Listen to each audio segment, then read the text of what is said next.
Support for this podcast and the following message come from Gaia.com, the on-demand streaming TV service that helps you achieve your highest potential at your convenience. To get your first month at only 99 cents, visit gaia.com/my7chakras. My 7 Chakras, episode 226. That courage was not the absence of fear, but the triumph over it. The brave man is not he who does not feel afraid, but he who conquers that fear. The 7 chakras, swirling vortices of energy, positioned throughout our body from the base of the spine to the crown of the head. For thousands of years, this ancient wisdom has been passed on from master to disciple. What are the functions of these energy centers? And could these chakras help you unlock your destiny and find your true purpose? Welcome to My 7 Chakras. And now, your host, Aditya Jai Kumar.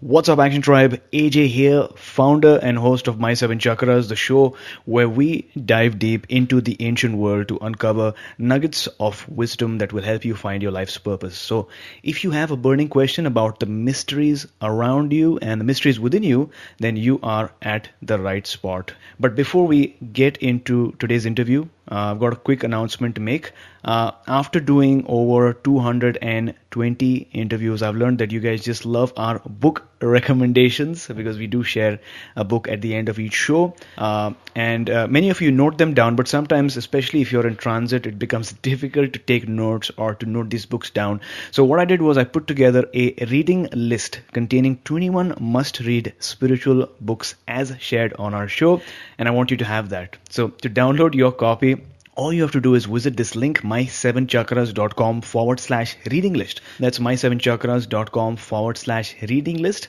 As soon as you share your email, you'll get the download link in your email so that you can, just go through what are the top books that have been shared on our show. And if you feel that there's a book that needs to be on that list, let me know via Facebook or email. My ID, as always, is aj@my7chakras.com. The 7 is a word, not a digit. aj@my7chakras.com. And with that, it's now time to bring you our special guest for today, who is Bailey Gaddis. So Bailey, are you ready to inspire? I am, AJ. Great. So Bailey Gaddis is a mother, author of Feng Shui Mommy, Creating Balance and Harmony for Blissful Pregnancy, Childbirth and Motherhood, a Childbirth Preparation Educator, Birth Doula, Hypnotherapist, and contributor to Working Mother, Pregnancy and Newborn, Disney's Babble, the Huffington Post, Cosmopolitan, Redbook, Expectful, Elephant Journal, Scary Mommy, and other publications that are into her style of weaving words. She continuously finds inspiration for her writing via the stream of consciousness flowing out of her son's mouth and the insane shenanigans she witnesses during births and at the park before nap time. So really interesting story. I did go through her book in preparation for today's show, and I can't wait to dive into some of the questions that I have. But till that time, Bailey, thank you so much for taking your time to chat with me today. It's my pleasure. I'm looking forward to it. Wonderful. So, your book is a lot about inspiration and also actionable steps that expecting mothers as well as expecting families can take to prepare for the occasion. So let's start with some inspiration. My question to you is, what is your favorite inspirational quote and how does that apply in your life? Yeah, absolutely. So this is a quote by Nelson Mandela, and it is, I learned that courage was not the absence of fear, but the triumph over it. The brave man is not he who does not feel afraid, but he who conquers that fear.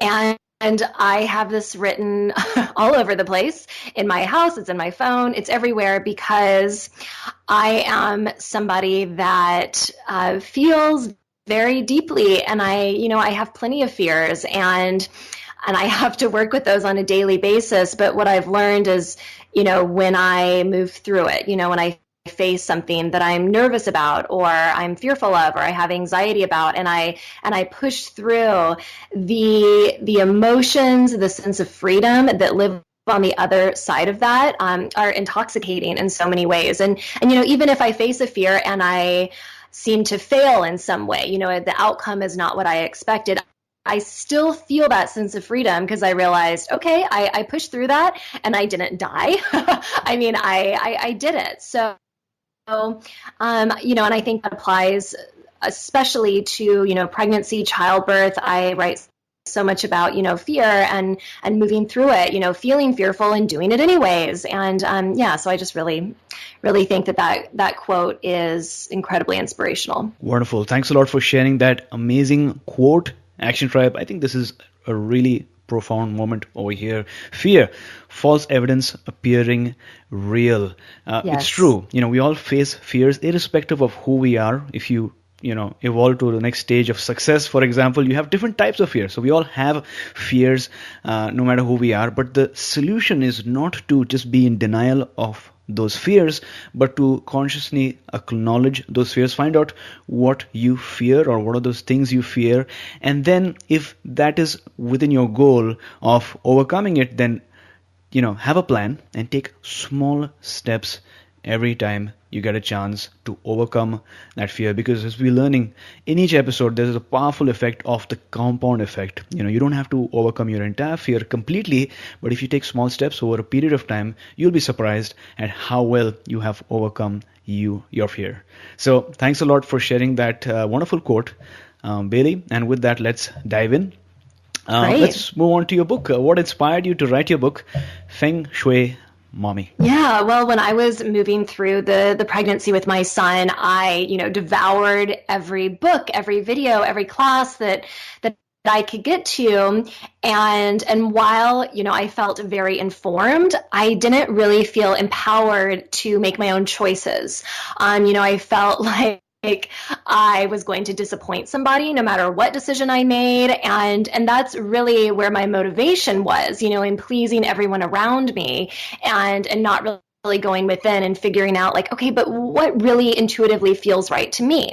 So that was part of it. And when my son was about 3 months old, I had this moment. It was about 3 a.m. and he and I were both crying, and I just felt so overwhelmed. I felt like I just didn't know what to do. And so I asked myself, if I had a wonderful, wise woman in front of me, what would she tell me? What do I need to hear right now? And so I just wrote down what I needed to hear. And soon after that, I started teaching childbirth preparation. I became a birth doula because I really wanted to support other women in any way I could. And when I was teaching one class, I found these notes that I had written, and I shared them with the women and asked, are these helpful to you? Do they even make any sense? And they said, yeah, this is really interesting and you have more of it. And I didn't. So that's when I started working on the proposal. I really, in so many ways, wrote the book that I needed to read. And the crux of the book in so many ways is informing the woman, but then empowering her to tune into what feels best for her and to really craft her own experience and to follow her own path. So I don't tell the woman, this is the birth you need to have, but I kind of open it up for her. So again, she can have the experience or at least make the decisions that feel right for her, which I really believe then lead her into the experience she's meant to have. Got it. Now, your book is called Feng Shui Mommy. So for those who are new to Feng Shui, what is it and how does it fit into pregnancy or giving birth? Yeah, so to put it really simply, Feng Shui is the ancient Chinese art of harmonizing humans with the energy in our surrounding environments. And before I became pregnant, I was a home organizer in Los Angeles, and I actually worked a lot with women who were designing their nurseries. And I would help them, apply really simple feng shui principles into that space. And I have a chapter in the book that shares those principles. And so I thought that was really interesting. And I'm somebody that's very, very affected by the energy around me. But when I was working on the proposal, I thought, okay, but what about, the energy within us and our mind and our body and our spirit? How do we become harmonized with that energy? How do we balance that energy? And so I kind of created my own definition of feng shui. I flipped it around a little bit, but it still applies, and it's about feeling, again, harmonized, not just in our surrounding environment, but in the inner environment that we're living in. Because we're looking at different types of environments, right? One is the environment that you live in, and the other environment is, like you're stating right now, is the internal environment, which drives so many of our emotions and thoughts and our actions. And then you have your baby's environment, which is within you. So a lot of different environments, but I'm so glad that you were able to transcend beyond just the physical environment, which a lot of what Feng Shui talks about, but utilize that to look into the physical, the mental, and the spiritual as well. Based on your previous work as home organizer, which I think is amazing, you were able to utilize those experiences and realize the importance of environment and take the feedback of people who you were working with and then get the idea of writing your book. Now, you're also a doula, is that correct? Yes. What does a doula do? Yes, so I am a birth doula, so I support women in the prenatal period, and then I'm with them at the birth itself. And what a doula is, a birth doula, is we provide physiological and emotional support. So we don't do anything medical, but we support the woman during birth with things like, massage, pressure points. I help to create a really serene environment.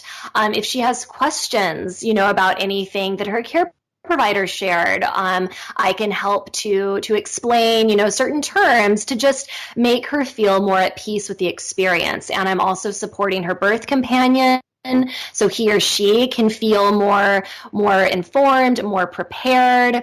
And a lot of times what I'm doing is helping the women and the birth companions work through, those fears that we were just talking about as they're moving through the birth process. I'm really doing everything, but again, providing that medical support. I'm there for the woman in whatever way she needs me, emotionally and physiologically. Got it. And as you said that, I do recall that I think I had a doula as well when I was born.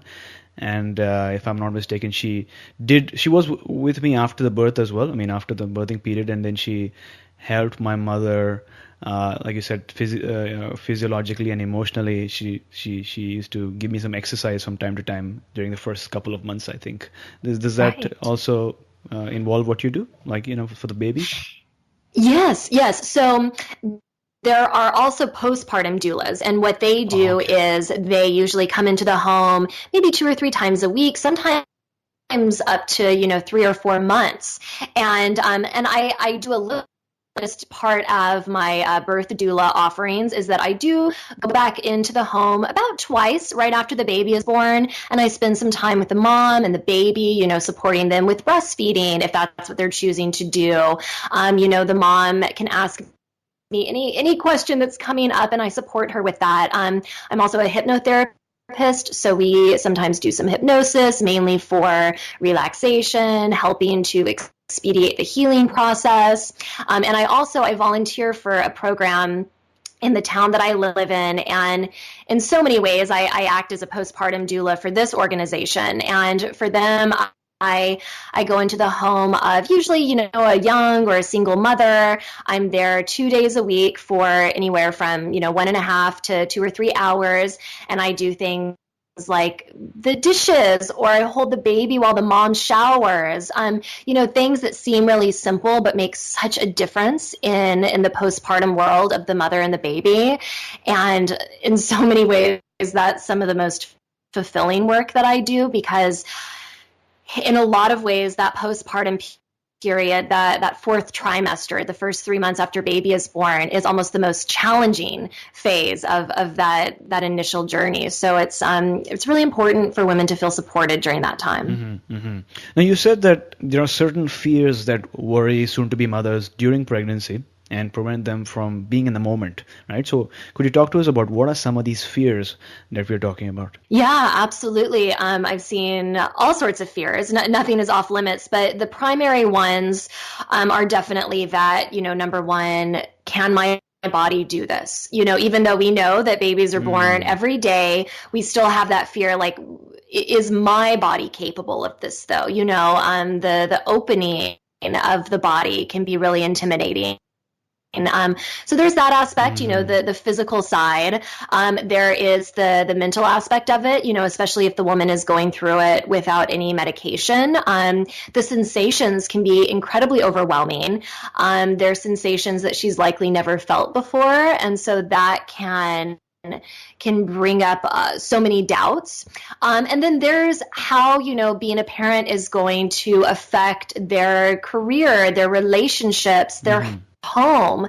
And a lot of times those come up when the woman is actually moving through childbirth. I had one woman right in the middle of birth, and suddenly she said, I'm afraid that my husband won't find me desirable anymore. She was so afraid of that.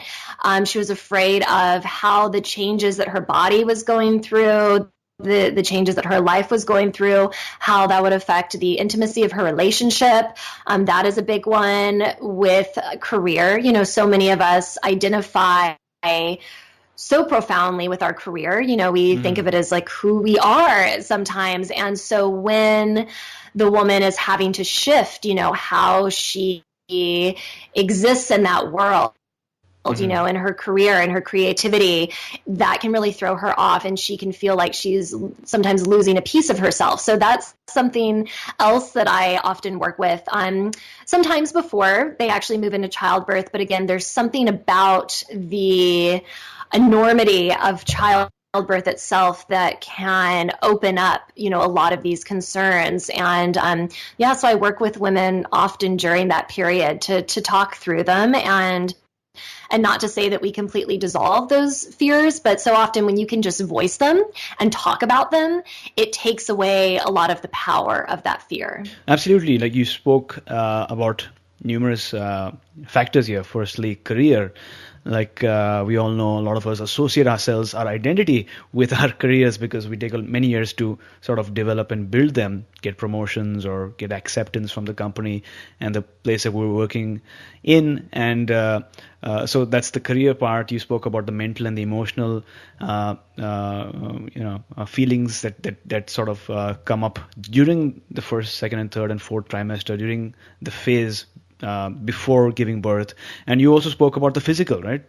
Can my own body do this? And as you spoke about that, it's quite fascinating to really note that a baby can come out, through such a small enclosure, and then think about triplets, right? That's even more difficult to even fathom. So this is indeed a wonderful miracle that takes place during this period. But let's look at the collective or things that are happening on a larger scale.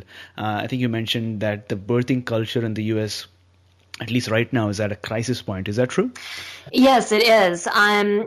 Women in so many ways, again, are not empowered, are not feeling empowered to make their own choices. And what happens when the woman is not feeling empowered is oftentimes she is steamrolled by the opinions of everyone around her.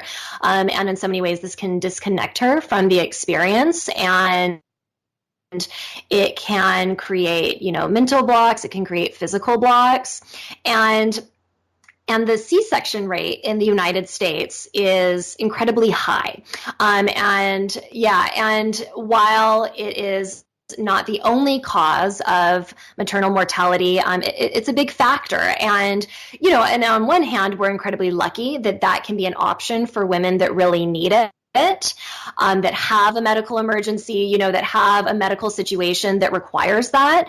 And then I know I've supported women that have had beautiful cesarean births, and they really needed them. But in a lot of cases, women that don't actually need them are being encouraged to have C-sections. And this can greatly increase the risk of infection, of bleeding. There's so many more risks that come with, having that really invasive surgery.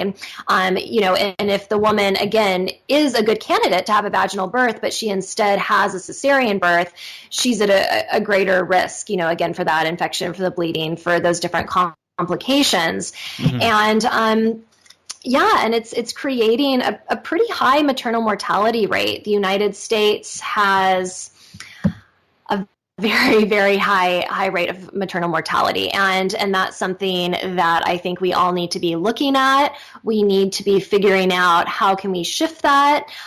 And again, I think one of the the best ways is for women to ask questions, to be empowered to ask those questions. If they're being told, you really need to have a cesarean birth, to ask, okay, why, and really determine without a doubt that is or that isn't, the best decision for them. And I say without a doubt, but that can be hard, to know like 100% this is the right or the wrong decision, but to really, again, feel like she's fully informed as much as she can be, and then, use that gut instinct to then make her choice, of course, with the guidance of a trained medical professional and her partner as well. Got it. Now, moving away from the U.S., how is the birthing culture in other countries different from that in the U.S.? Have you had a chance to sort of compare and contrast? Yeah, absolutely. You look at a country like, or a continent like Africa, and so many of the countries there,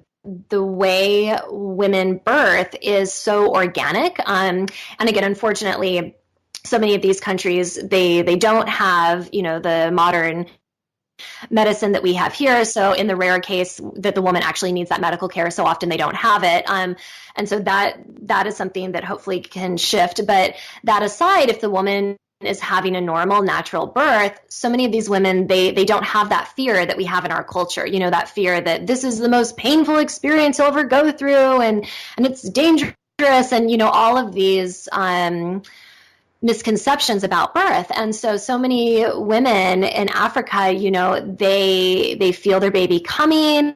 When the baby is crowning, they squat down, they receive their baby. I've heard stories of the woman doing that. And then she wraps the baby up on her chest, she mops up the floor, and then goes about her daily tasks. I mean, it's just so much more organic, and it's seen as this natural process in those countries. Same with many countries in Europe. Midwives are really popular for women that are good candidates for it. Home births are incredibly popular. I mean, it's just seen, again, as this natural function of the body, and women don't have as much fear around that experience. Got it. So thanks a lot for providing that perspective. It's really interesting to note what happens in other countries, right? And so that we could, so that the U.S. people in the U.S. can incorporate different aspects that are working on in different countries. Because I myself, I'm in Canada, close to the U.S., but not quite. So according to your experience and the work that you've done, what is an optimal near perfect birthing experience like, or what are we looking at? That's a great question. Yeah, so in my opinion, an optimal birth would be a birth where the woman feels like her voice, her opinions, her ideas were respected and honored throughout the whole journey. It means that so often in birth, not everything goes the way we plan. And that's almost a given, but that, when those changes occurred, I keep going back to the word empowered, but she felt empowered to ask questions, to make her own choices. And in my opinion, you can have a beautiful optimal birth regardless of whether it was unmedicated, medicated, whether it was a cesarean birth, as long as you feel like your voice is heard, like you're able to make decisions, that you feel trust in your body and in your baby, that you can have an optimal birth. So again, there's not like this box that an optimal birth fits in. It can be really flexible as long as, again, the woman feels good about it and she feels empowered. Got it. Well, thanks a lot for that.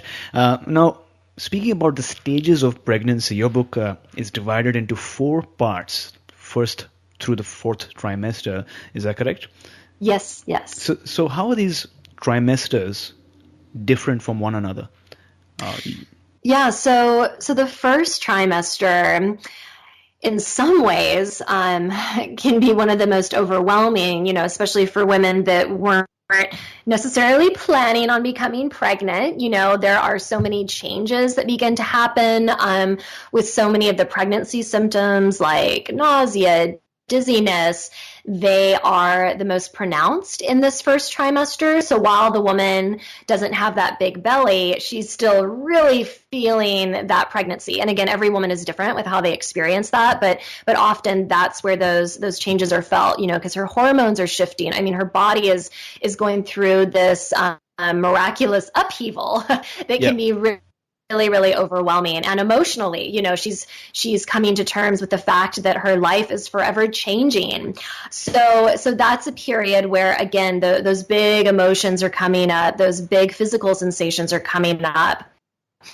And then transitioning into the second trimester, a lot of people call the second trimester the golden trimester, because so often this is where a lot of those physical symptoms start to settle down. She starts to have more energy. She's not as fatigued. Emotionally, she's now a little bit more used to the idea, that she's pregnant, that she's having a baby, and she can get into, some of the more exciting aspects, like thinking about, where the baby is going to live in the house and, planning that baby shower or, whatever she's excited about. She has more space in her life and her mind now to focus on those things. And now this is when her belly's starting to appear. So she starts to feel more pregnant in that way. And then moving into the third trimester, this is a time where things are getting real. You're getting close to the birth of your baby. This is where some women can start to feel a little bit uncomfortable again, just because oftentimes their belly, their baby is so big at this point. They might have some more of the heartburn, the lower back pain. Some of those, emotions, those fears might start coming up again as the birth of their baby is nearing. And it's really the pinnacle of change, because at the end of that third trimester, she's going to have that baby. And it's a miracle. It's beautiful, but it can also be incredibly overwhelming. And so the word overwhelming takes me into the fourth trimester, where and again, I said it earlier, it is considered the first 3 months of baby's life outside of the womb. And while the baby is no longer in the mother's body, this can, for some women, be the most overwhelming. I know I keep saying that, but I say that about the fourth trimester because, when the woman is pregnant, when the baby is in her body, really all she needs to do is take care of her own health, her own needs, keep her emotions somewhat under control, by meditation, journaling, whatever she needs to do. But now the baby is outside of her body. So she is still needing to take care of her own needs, but she's also needing to take care of the needs of the baby that is now outside of her, and she's almost doing double duty now. And this is a big transition period, asking for help, figuring out, who this little human is. It's a big getting to know you process. So that's why I wanted to make sure to include the fourth trimester in the book, because I really think that women need a lot of support with that trimester. I know that I did, even though I have a ton of support around me, I still felt like I needed more information. Got it. Now, moving before, taking a couple of steps back from the fourth trimester and slightly towards the end of the third trimester, could you talk to us about what it's like during the first or the final few hours before giving birth? Maybe you could talk about your experiences. Yeah. Are you asking before the woman actually goes into labor? Yes. Yeah. So oftentimes, even if the woman isn't feeling, those initial signs of labor, there is something emotional that shifts. She has this like maternal instinct that something is changing, something in her world is shifting. And it's interesting, one thing that happens, there's this instinctual need to nest. And while a lot of women do that, throughout the full third trimester, there's something interesting that happens in those last few hours before they actually go into labor. They have this strong need to make sure that their sanctuary, their home is just right, and is this space that they can really burrow into. So that's something that happens. Also, the need to really spend some quality time with their partner, or if they already have a child, to have those final moments with their current nuclear family where they can really, relish each other, because again, their family is about to forever change.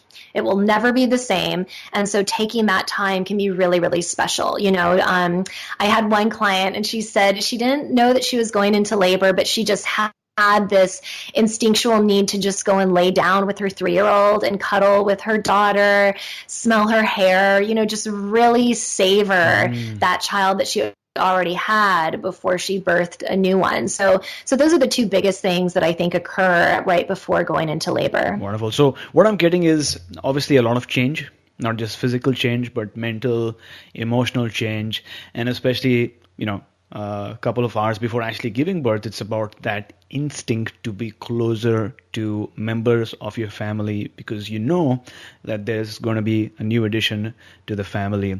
And you talk about 3 aspects of holistic birthing in your book, which is considering the mental, the physical, and spiritual, right? So how does a mother go about working on her mind during this phase? Yeah, so I think going through the process of kind of, opening up the mind and exploring what is in there. And then not just in relation to the fears, but to think like, okay, who am I, and analyzing those aspects of herself and realizing how her mind works. And I'm a hypnotherapist, and so I work a lot with that mind-body connection, specifically during birth, and realizing that, the scripts that we have in our mind about who we are, about the capabilities of our body, especially our preconceived notions about birth. That's another script that so many of us have in our mind, and figuring out, okay, what's working,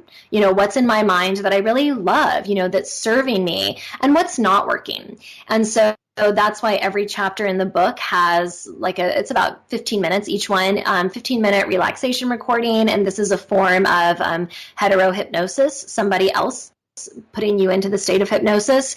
And Sure. This supports the process of reprogramming the mind and putting in messages about birth, about the woman's life that are really favorable.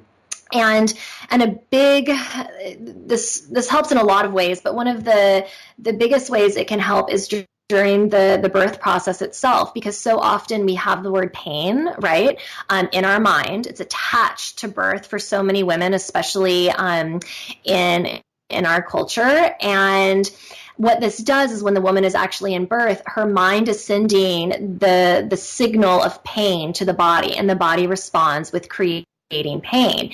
And so if the woman can start to reprogram how she thinks about birth and about the sensations attached to birth, she can actually transform, how her body experiences birth. So I think that's a really big thing that the woman can do with her mind during pregnancy to make that experience easier. And once she's able to start reprogramming, the more negative, the less beneficial scripts in her mind, then her whole life starts to open up, and she starts seeing more possibilities, and she starts to connect with her own power. Mm-hmm. Completely agree with the part of experiencing pain and how the brain reacts, and then looking at that pain and changing your relationship with that pain, and then seeing so many other opportunities open up in front of you even after the birthing process, right? Because you've changed your relationship with pain, and your brain has created those neural pathways, and so now all of a sudden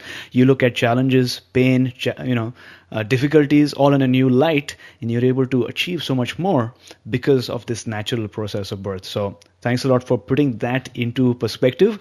Let's move on to the physical now, the body. What are some things that a mother needs to consider as far as having a healthy body is considered during this process? Right. So another, really popular misconception that so many women have is that, when I'm pregnant, I can just sit around and eat ice cream, eat whatever I want, and that'll be great. And I had that. I thought that's what I'll do when I'm pregnant. And I think I did that for a few days, and I realized, oh my gosh, I just feel horrible. My pregnancy symptoms are exaggerated. I feel bloated. I don't feel good. So I think, really resetting her nutrition, what she eats.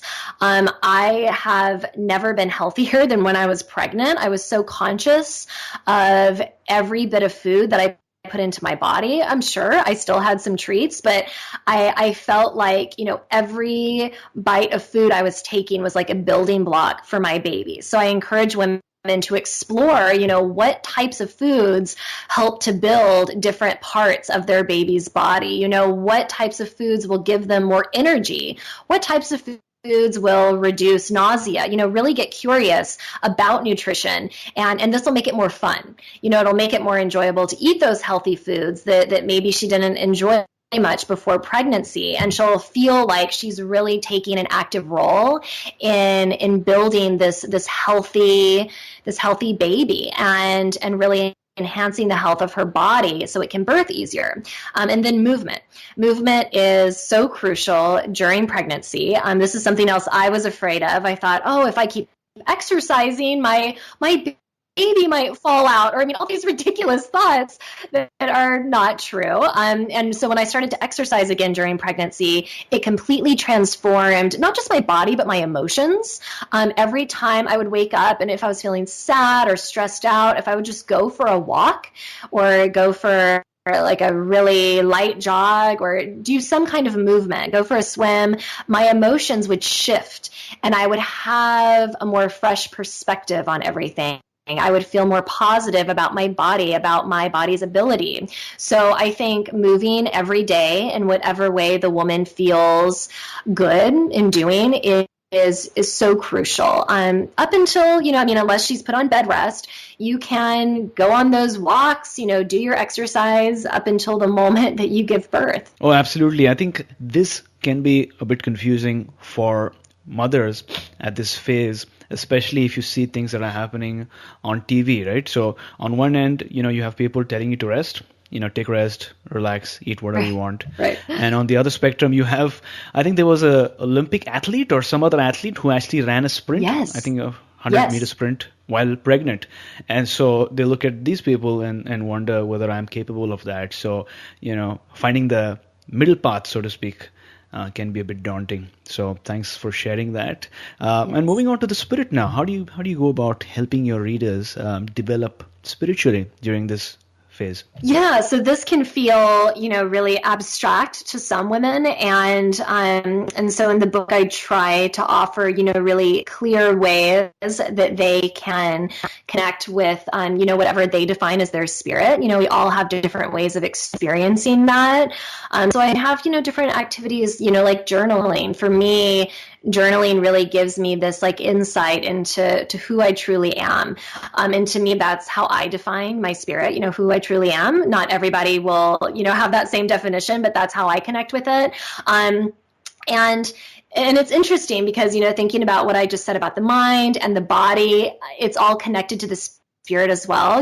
It's holistic, it's all connected. But I notice, when I'm exercising, I feel more connected to my spirit, to that higher power. I feel this deep sense of okayness. And so I think when women can start diving into that, to their authentic self, to what makes them feel like them, they feel like, okay, no matter what, everything is going to be okay. That no matter what changes, I still have me. I still have my soul, my spirit. And it's interesting, I've had a lot of questions about the special circumstances chapter, and a lot of that is heavy on the spirit, because I really believe, our mind is so afraid of the unknowns. There's so many unknowns in life, but especially during the journey into motherhood. And I feel like when we're afraid of those unknowns, the spirit is what can really support us through that, realizing that, okay, I can't control everything, but this higher power that my spirit is connected to, whatever you want to call that higher power, it's crafting these experiences for a reason.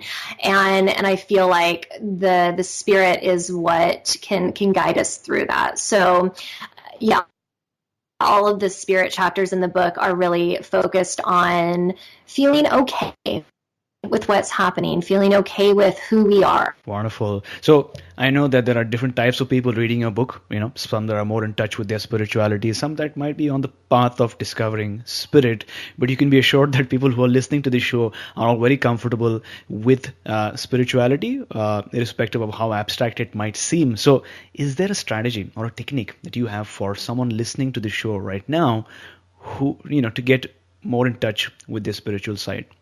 Yeah, so I know this is a tool or a practice that is talked about a lot, but I think it's talked about so much because it's so effective, and that is meditation. And there's so many different ways you can do that. But, for me, just sitting in a quiet room and closing my eyes is what really helps me connect to my spirit, because I stop obsessing about, all the to-dos in my life and analyzing everything. I just kind of let my mind go free. And after, at least for me, like 10, 15 minutes, I start to feel this like really interesting connection to the spirit, to my spiritual self. And usually I meditate for like a minimum of 30 minutes, which is harder when you have a child. And I'll talk about in a minute, ways that you can still have that meditation when you're really busy with a baby. But I feel like that can be a really great first step into, connecting with that spirituality.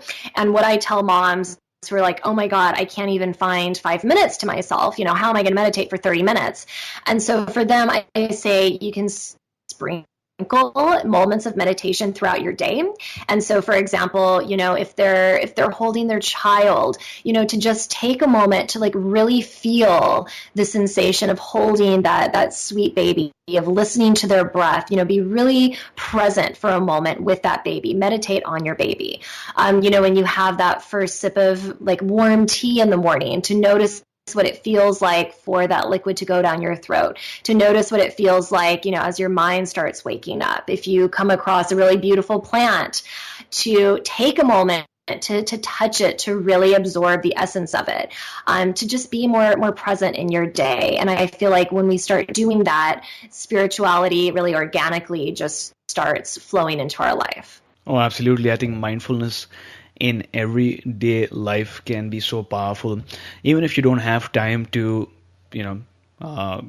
be alone or close your eyes and meditate for 10 to 15 minutes. If you're really busy, then you can just use mindfulness. And I think someone said it along the lines of, if you're cutting vegetables, cut vegetables. If you're talking to somebody, talk to that someone. Yes. And just being in the moment, because you will then notice that it's a very different experience. I think there was a study that said that we're always 5 to 6 seconds ahead of us. We're always thinking about what's going to happen in the next 7 seconds. But if we take a couple of steps back and be in this second that has just transpired, then we've just experienced mindfulness. So, Bailey, based on what we've discussed today, what is that one action step that you'd like to recommend for our listeners? Yeah. So one thing is, can I say two things? Two things that are coming up.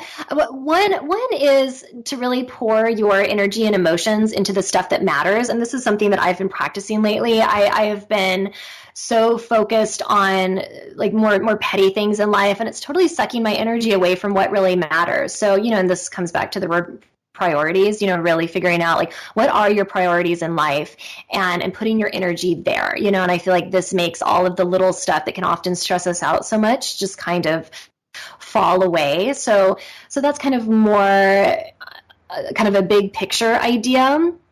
And something else is to drink water. And I know this sounds so simple, but I notice a huge shift in my life and the life of clients when we are dehydrated. And I don't know, who was it? It was like somebody like Tony Robbins. And he said, whenever I'm feeling like just totally out of sorts, if I'm feeling really emotional in a negative way, I know that I need to drink some water. And the practice that I have my clients do is every time they take a sip of water, just envisioning that it's almost like this fluid of relaxation that's pouring into them, and it's just washing away whatever is in their body and their life that they don't want anymore. Action Tribe, to access today's show notes, visit my7chakras.com/226. That's my7chakras.com/226. And before moving on, a word from our sponsor, Gaia.com. Explore the vast traditions of yoga with the Gaia original series Yogic Paths. Filmed across India, the 13-episode series captures the beauty of mystical Indian landscapes and never-before-seen ashrams while taking the viewer on a journey through the many traditions of yoga.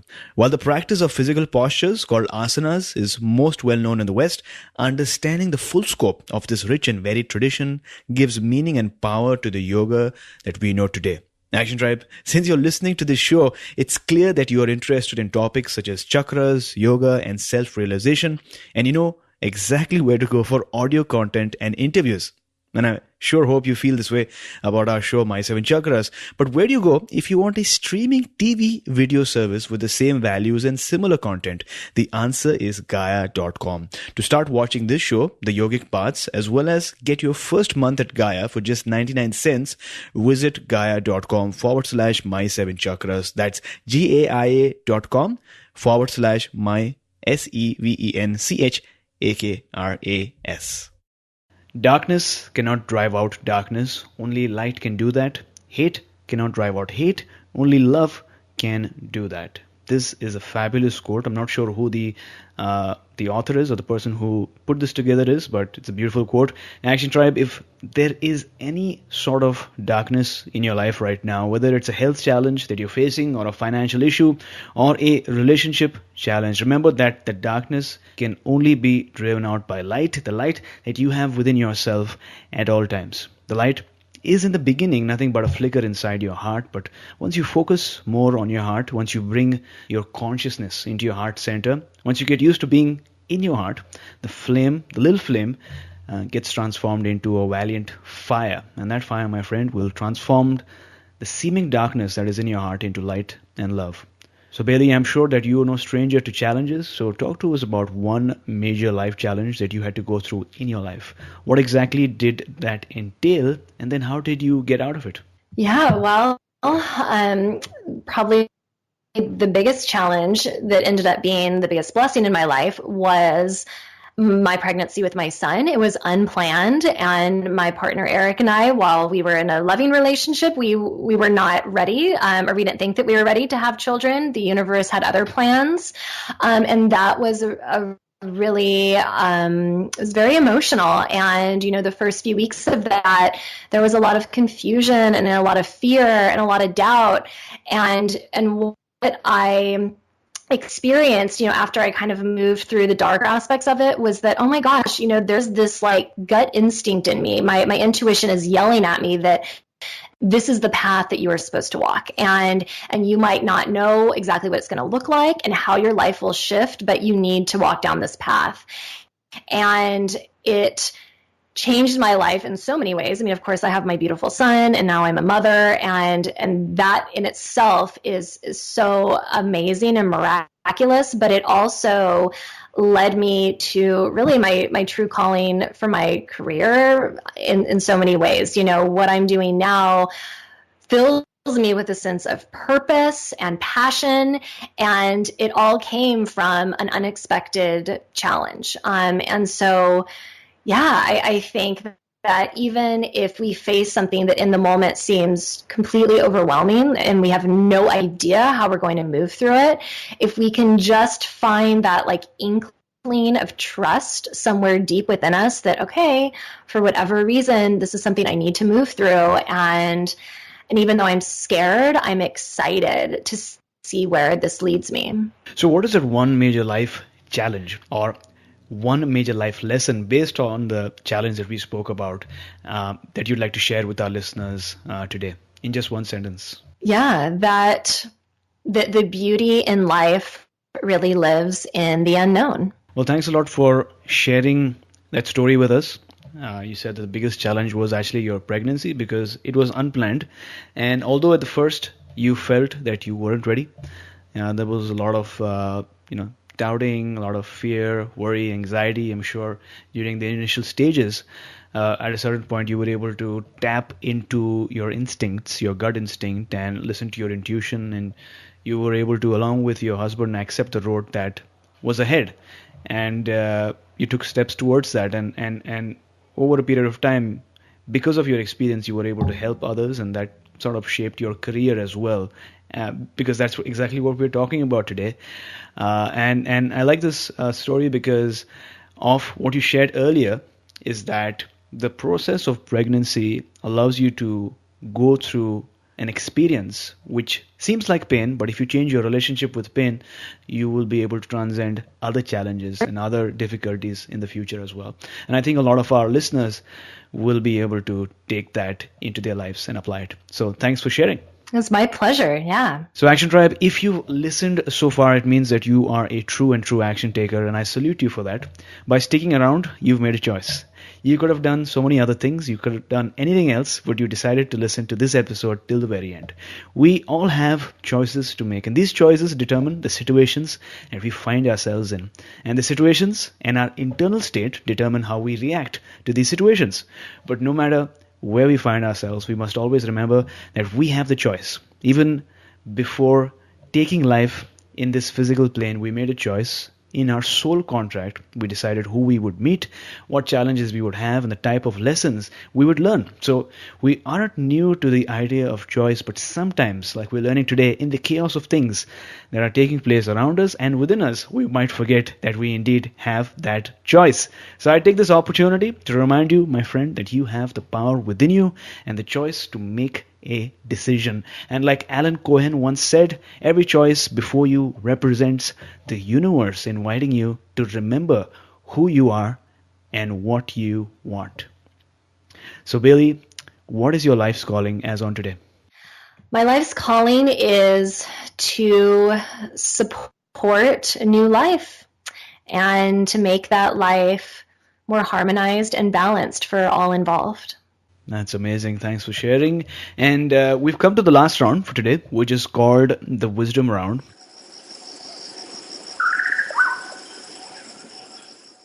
And the goal of this round is to provide our listeners steps and actions that they could write down and then go out into the world and try out. So my first question is, what is the best advice that someone has ever given you? Maybe a mentor, a friend, family member, but what's the best advice that someone has ever given you? Yeah, probably to stop sweating the petty stuff. And I think I kind of mentioned this earlier, to care about the stuff that matters and to figure out what matters to you first. Name one personal habit that keeps you strong. Exercising. My perspective on everything shifts after I exercise. And what is your morning routine like? What do you do during the first 2 hours of your day? Yeah, the first thing is I drink a lot of water, about 30 ounces or so. I try to meditate if my son is not also awake for about like 10, 20, 30 minutes if I'm lucky. Then I start exercising. Sometimes my son wakes up during that time, and so I'll pause. I'll help him transition into being awake, maybe get him breakfast. Then I'll finish exercising, get us both dressed, and go on into our day. Wonderful. So how old is your son now? He just turned 4. Oh, cool. So I think that's a new book in store then. Yes. Taking care of your children from exactly 1 to 7, because that's such a critical stage, right? Right. Yeah. Well, actually, the proposal I'm working on now is for the book Feng Shui Toddler.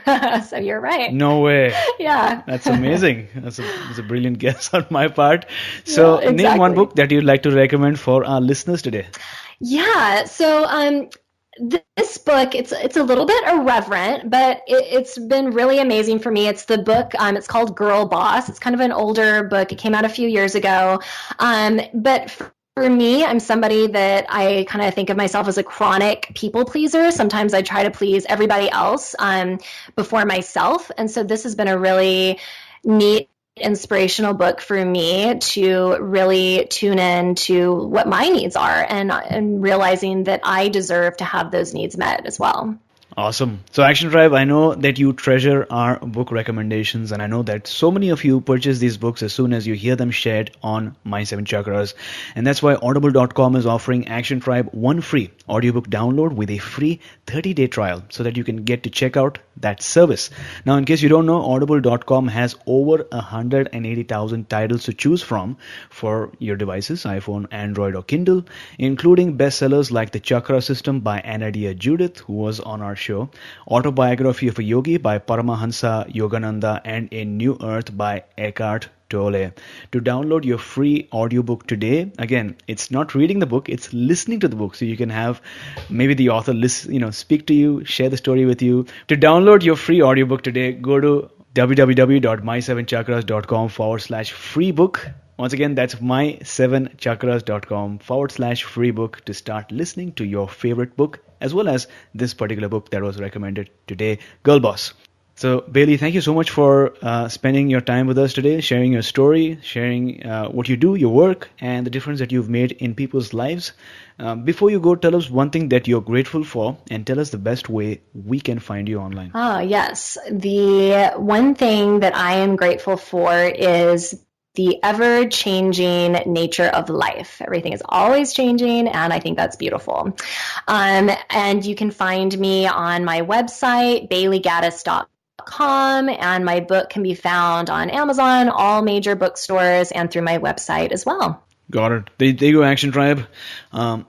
If you resonated with what was shared during the show, if you are in the stages of pregnancy or you're considering getting pregnant in the near future, then I highly recommend this book to you, because I've gone through this book myself. A lot of information given here. We weren't able to obviously cover up all of it, but if you do get the book, you will be able to go through it at your own leisure. The link you need is baileygaddis.com, BAILEYGADDIS.com. We'll have the link up in the show notes as well. Bailey, thank you so much for coming on our show, talking to us about Feng Shui, especially during pregnancy, and the mind-body-spirit connection, and taking our listeners one step closer to a human revolution. It was my pleasure, AJ. Thank you so much. You were listening to My 7 Chakras. Go to mysevenchakras.com. Download your free gift, get inspired, and take action. Transform your life today.